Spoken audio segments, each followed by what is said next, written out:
Jojonegoro.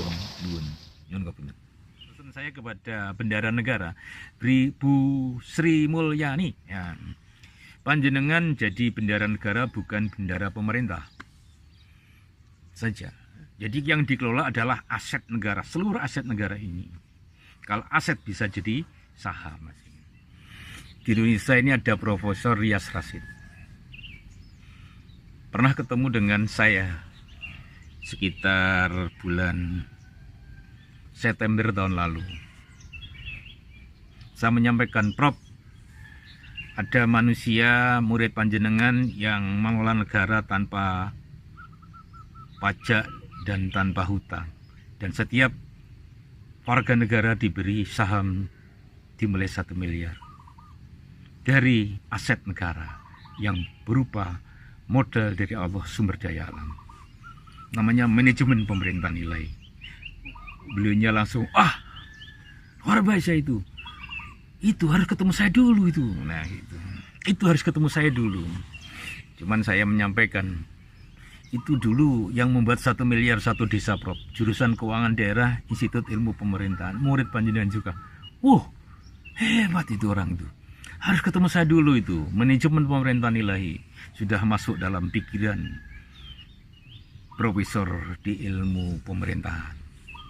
Semoga Profesor Jo Hermansyah, kemudian Profesor Agus, kemudian Profesor Rudi, Profesor Maryunani, kemudian juga Profesor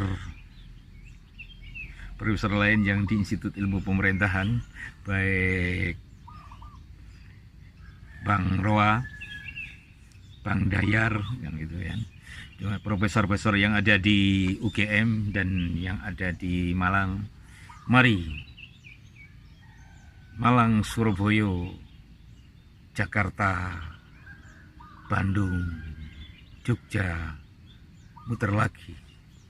Kita bikin Indonesia menjadi pusat peradaban dunia dengan cara memerintah yang baik, dengan tatanan ikut dasar negara kita yang asli, yaitu Pancasila. La ilaha illallah, la ilaha illallah, Muhammad Rasulullah. Monggo Mas Jokowi yang masih beberapa hari lagi ini, kalau panjenengan kerso tindak ponorogo, panggih naminipun Muhammad Edi Kuncahyo Jojonegoro rahmatullah. Insya Allah nama panjenengan yang selama ini ada yang kurang bagus, kalau bisa ketemu sama beliau nanti insya Allah akan lebih soft lagi, karena beliaunya adalah orang yang bisa memberikan etis yang terbaik bagi panjenengan. Saran kami, panjenengan madeg pandito, jangan adu terus. Kalau adu terus itu nanti namanya kurang bagus. Madeg pandito dulu, perkara anak-anak nanti akan menjadi pemimpin biarkah secara alami, tidak perlu dipaksakan. Menurut Satrio Pinandito Sisyan Wahyu, para koruptor diampuni, dihukum di lingkungannya masing-masing. Yang terlanjur korupsi, ya ini termasuk teman-teman saya, mungkin juga saya, monggo dikembalikan kira-kira yang dikorupsi berapa.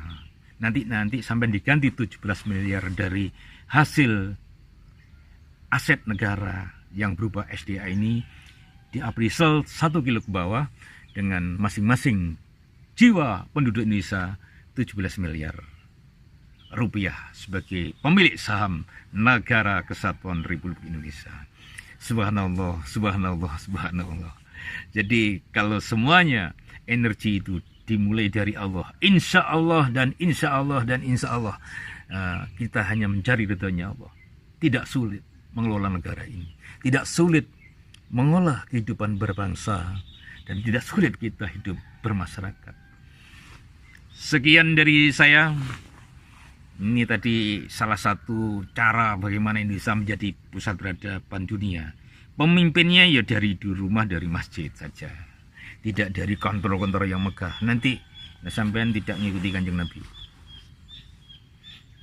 Kalau tidak ikuti Kanjeng Nabi, tidak dapat syafaatnya Kanjeng Nabi. Kira-kira benar nggak ini logika ini? Monggo Mas Gus Baha, Gus Hidam, Neng Umi Laila, ya di mana nih? Kira-kira yang saya sampaikan tadi Ada yang kurang berkenan atau bagaimana? Monggo Gus Apit Melilir, monggo selawatannya dilanjutkan terus dengan kita bersolawat, Indonesia bersolawat, dan kita semua bersolawat dimanapun kita berada, kecuali di WC. Kecuali di tempat yang diharamkan untuk membaca hal itu. Kalau kita bersolawat dengan kepada Kanjeng Nabi, kita Nabi dapat nur Muhammadnya, dan kita bisa memohon ampunan kepada Allah SWT. Dan tentunya kita tidak lupa para malaikat-malaikat Allah.